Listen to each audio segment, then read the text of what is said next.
खबर आपको दें कि वज़ीर-ए-आज़म शहबाज शरीफ ने कहा है कि इमरान खान अपने ही IMF प्रोग्राम की बहाली नाकाम बनाने की कोशिश कर रहे हैं। सड़कों पर अफरा तफरी और फितना और फसाद इसी एजेंडे का हिस्सा है। एक बयान में वज़ीर-ए-आज़म ने कहा कि पहले IMF प्रोग्राम से भाग गए, अपने वादों और नजरियात से भाग गए, अब अदालतों से भाग रहे हैं। बुज़दिल शख्स अदालत को तलाशी नहीं देता क्योंकि मुजरिम है।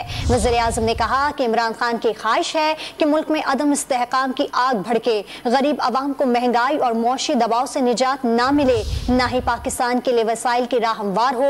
नवाज शरीफ और मुस्लिम लीग नून की क़यादत ने नैब नियाजी घर जोड़ के बदतरीन इंतकाम का सामना किया है। अपने बेटों, बेटियों और बहनों समेत झूठे मुकदमात में अदालतों और कानून के आगे पेश हुए हैं। मुस्लिम लीग नून के रहनुमा सजाए मौत की चक्कियों में रहे हैं, हेरोइन जैसे झूठे मुकदमात का सामना किया है। वज़ीर-ए-आज़म शहबाज शरीफ ने कहा है कि इमरान खान अपनी ही IMF प्रोग्राम की बहाली में नाकाम बनाने की कोशिशें कर रहे हैं। सड़कों पर अफरा तफरी और फितना फसाद इसी एजेंडे का हिस्सा है। वज़ीर-ए-आज़म शहबाज शरीफ ने इस हवाले से मजीद भी कहा है कि इमरान खान का अदालतों से भागना बुज़दिली की इंतहा है।